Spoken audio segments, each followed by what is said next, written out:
Hello, lovely people. Today we will be looking at Helix built-in RTA with a TuneEQ function.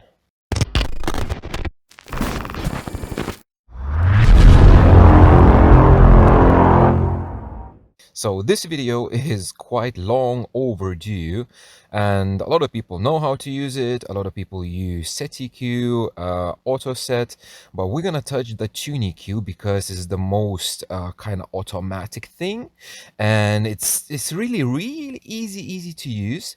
However, there's not a lot of information online, so you cannot find any videos or anything. So I decided to make one because why not? Um, Before you start to do RTA or anything, just a few things that you need to do before. So we need to set the crossovers and the time alignment. So the time alignment you can set with the tape measure or use Helix built-in automatic time measurement. You can use that. And crossovers, set them safe. So the crossovers, it's easier to set them by like manufacturer recommendations or whatever is safe. So I set for my tweeters 2000 to 2200 hertz, 24 dB Linquist Riley.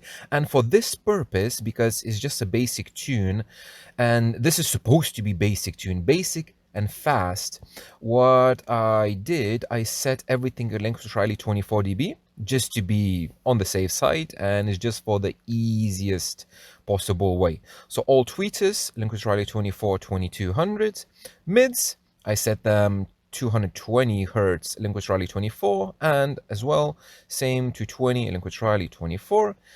Mid bass, we have 80 to 220, again same Linquist Riley 24, Linquist Riley 24. And I know that I said like in the previous tuning sessions that you have to like set the crossovers, not Linquist Riley, but whatever fits best. But again, this is just a test tune just to show you how to use the inbuilt RTA. So for this purpose, we're going to use everything Linquist Riley 24 and my subwoofers. We're not going to tune everything. We're going to go just through a few measurements because mainly what I want to show you is how to make the actual measurements, because the whole tune, it takes a while. So maybe we're going to do a whole tune sometimes later, but for now we just do this.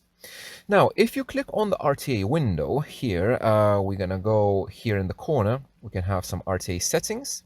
In these settings, you have your microphone, audio device, so you can select whatever you're using. I'm using for this purpose a UMIC microphone. Source channel, it depends if you're using like an audio interface. That's gonna be left or right input. You can add your calibration file, so I already did that. My calibration file is added. And here you can see some options that you can choose. So smoothing, which is normal, fast and slow, it's how fast moves the actual RTA. Measurement time, so this is a cool thing because it does averages as REW as well.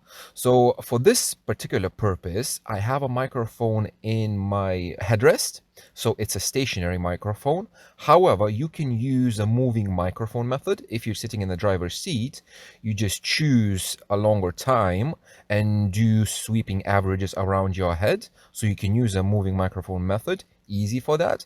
But for this specific purpose, we're just gonna use stationary microphone and just lowest.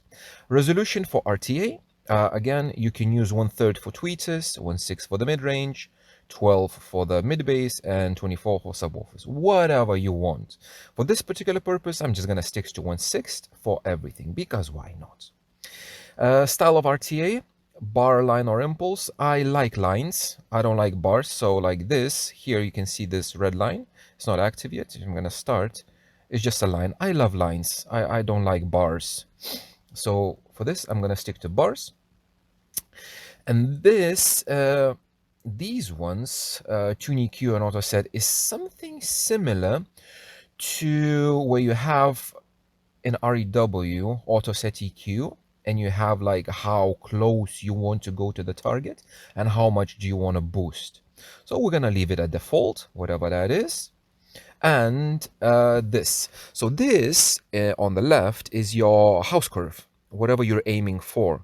So you can aim for a flat one, that's like this. You can have a custom one, which would be, for example, if you want this, for example, totally flat all the way up to 20K, that's, you see, it becomes custom already, and you can save it as a reference. So for this purpose, again, I'm not going to touch it because you can have as many house curves as you want. We're going to leave it as AudioTech Fisher, the built-in one. And for this window is pretty much it. So basically here you have all the settings. Oh, one thing I want to change is this one.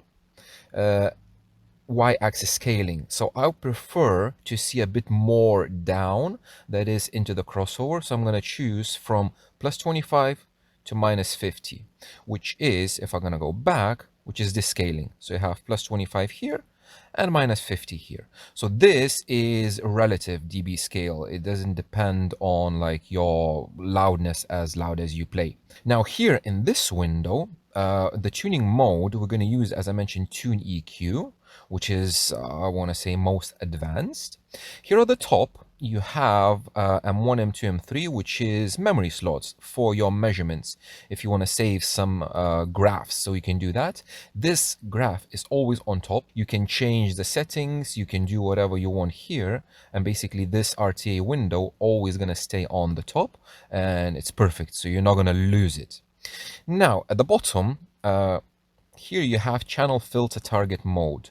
So this is your EQ per channel. If I'm going to enable it, it's showing me something different. If this is disabled, you have your house curve that you set in, as I mentioned here, RTA settings. But if you enable channel target, it gives you targets based on that house curve for channels. So if I'm going to choose here on the top a tweeter, it's giving me a target just for the tweeter. If I'm going to choose a mid-range, it's giving me a target for the mid-range, and mid-bass and subwoofer and so on and so on. So for now, I'm going to leave it on mid-range. And here you see some of this is above 0, most of it below 0. This is, again, this is relative, so it doesn't really matter. What matters is you're trying to match your actual response to this target. Now, a few buttons at the bottom here, start analyzer. So basically this is just enables your microphone. So you see now I pressed it and it basically moves according to my voice. It registers like, you can see it just registers to my voice. Now, if you're playing pink noise and you want to make a measurement, you do start measurement. And then here you have the time. Before we do the measurement, what we need to do is we need to select the actual like level of everything. So here you have reference curve offset. So you can offset your measurement microphone. So it's just this, or you can offset the target, whatever you want to do. So I think the easiest way is to leave the target. If I'm gonna disable this, you can leave the target like this. This is just for visual. It doesn't really mean anything. It's just to see, for you to see better. So this one, we're gonna leave it like flat. And this, then we will need to increase either the volume of your signal that you're playing pink noise or this curve. Now, another thing which helps a lot with switching channels is here on the right side, instead of, if you remember previously we had to disable all the channels and everything, what you can do now is if you right click on any of the channel, if I right click on it, it disables automatically all the other channels and leaves only one. So if I choose the mid-range, I'm gonna right click it and basically it chooses only that one. So instead of like muting, unmuting different channels, what I can do is just right click and it chooses the one, which is perfect because you want to measure one channel at a time. All the changes that are done in this RTA and all the EQ and everything is being applied to the channel that you are chosen here. If you're going to choose, if you're going to mess up and you're going to choose a tweeter channel, but you're going to measure a mid-range, then all the EQ is going to be applied, the mid-range EQ is going to be applied to your tweeter channel. So just be careful and make sure that you're measuring the channel that you're selected. So now I'm measuring, I want to measure the right mid-range. I need to select it, and then this is going to be enabled with a right click. Now I will be able to measure only that channel. Before we do that, as I mentioned, we need to set this offset to make sure that our level is correct. If you play pink noise, here you have on the top a red line.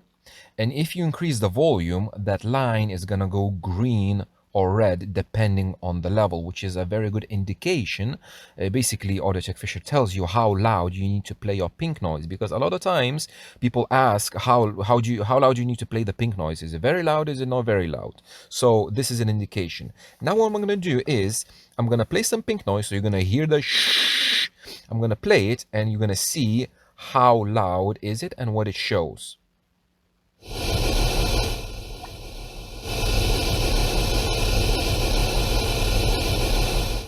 So you see, this level gives me a green line, which is more than enough level. However, this line is still under the target. So what I'm going to do is I'm going to play the pink noise, and I'm going to play with this offset just to place the frequency response close to the target.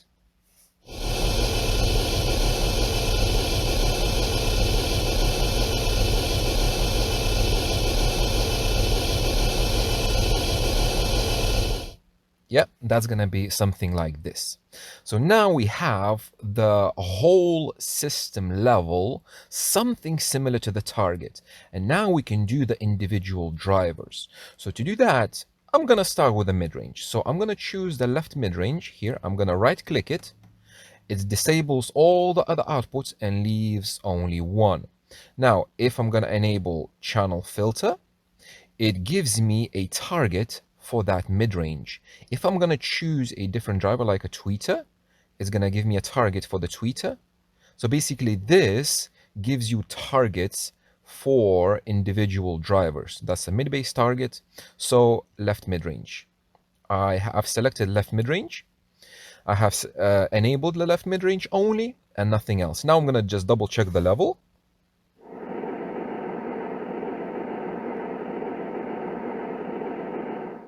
So you can see the level is not really enough, because when the whole system is playing, it's green. But when you play individual driver, obviously the level is not enough. So what I'm going to do is I'm going to play the same pink noise, and I'm going to increase the volume with my controller just to have the response somewhere above the target.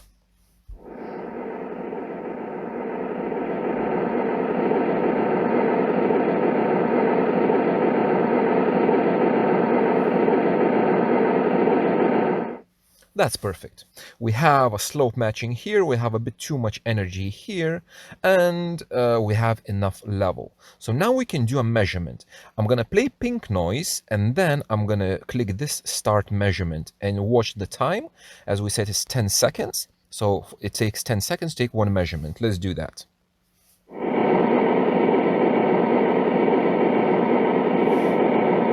One thing that it does, it always asks you when you do a measurement, because it assumes that you want to EQ that channel.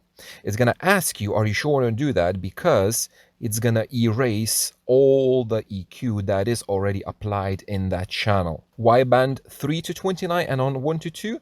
Because bands 1 2 is left for the tone control if you want to use it. If you don't, it's fine, but it uses those bands. So for this specific case, I'm going to click yes, and it's going to start the measurement.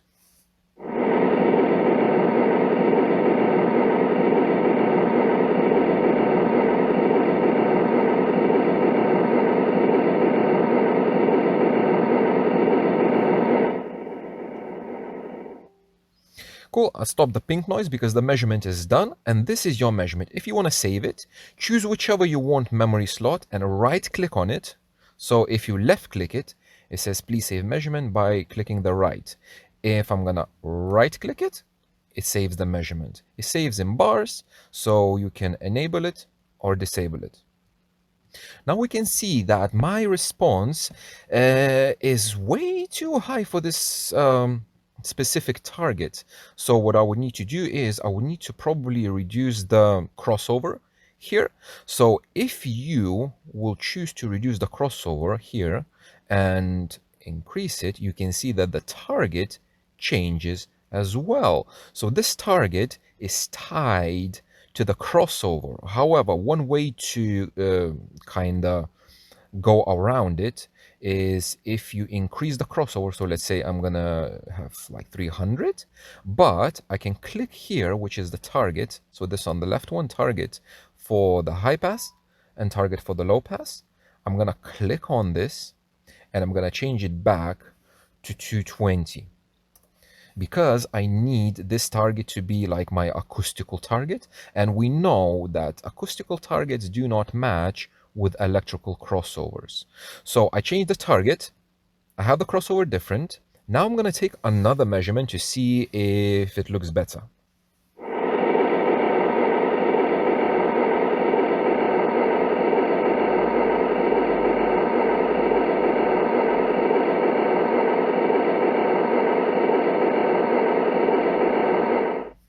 Okay, cool. So I have this. Now I'm going to right click on memory 2, and now I can compare them. So 1, you can see it was much, much higher, and 2 is like this. So let me change this one again to 220, just like that. I'm going to disable this measurement because I already have it. And now you have this measurement in black, which is your frequency response. And what we need to do is we need to apply the EQ. To do that, here at the bottom, you have from and to. So this is basically where, similar to REW, where do you want to match your target? So I'm going to choose from, let's say 110 hertz, which is here. Double click, 110, enter, and then all the way up to 4 kilohertz. I'm going to double click, 4, 1, 2, 3, enter, 4 kilohertz. To do the actual calculations for EQ, you press TuneEQ calculation. It takes literally just a few seconds, and here you have the green line, which is all your EQ that is applied. Now, if I'm gonna raise this up, you see all this EQ for this channel is flat. If I'm gonna press set EQ, all the EQ from this is transferred into the actual channel. And now I'm gonna make another measurement. So I'm gonna play pink noise and I'm gonna start measurement again.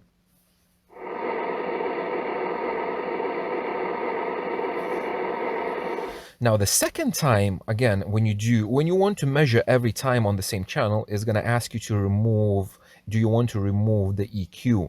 But this time, I don't want to remove the EQ, so I'm not going to press yet.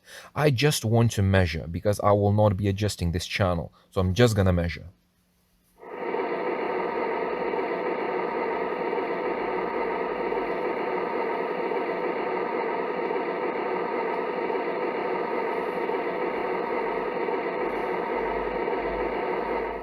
That's perfect. I have my measurement.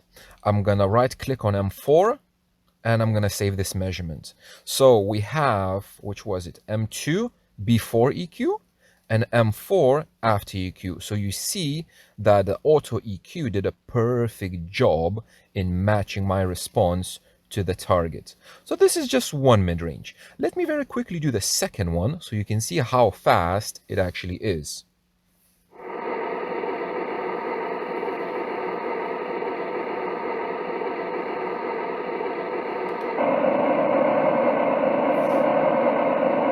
So this mid-range, if you noticed, it's much louder. So what I will need to do is I will need to reduce the level closer to the target because it's the driver side mid-range. So I need to reduce the level for that. So I'm going to match the level first, and then I'm going to make a measurement and do the EQ.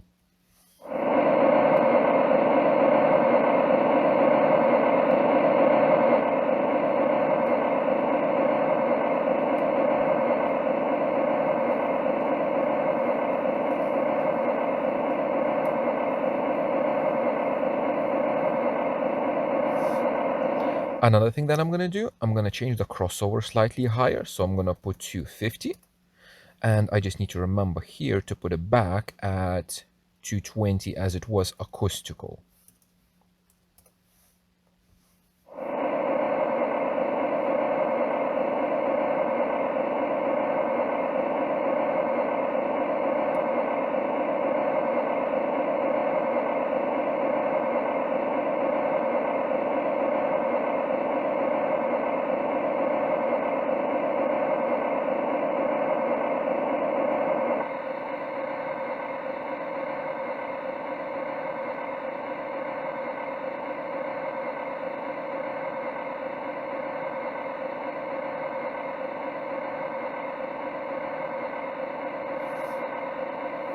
Okay, these are our two channels. So left mid-range and right mid-range, you can see they're matching almost identical.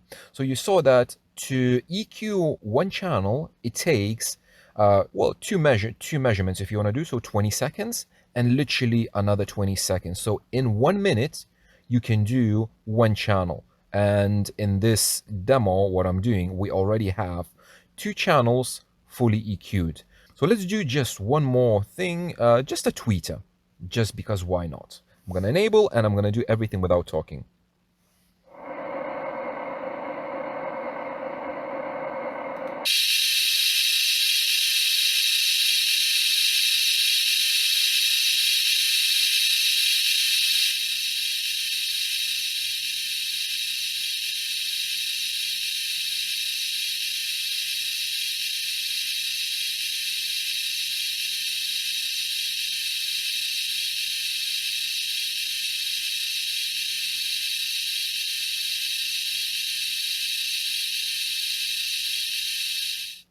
And as I mentioned, you can do these measurements with a moving microphone because I'm just having stationary. So instead of like having those 10 seconds, you can move the microphone. Okay, let's do it from 1300 all the way up to 14K. Okay, auto set EQ, remeasure.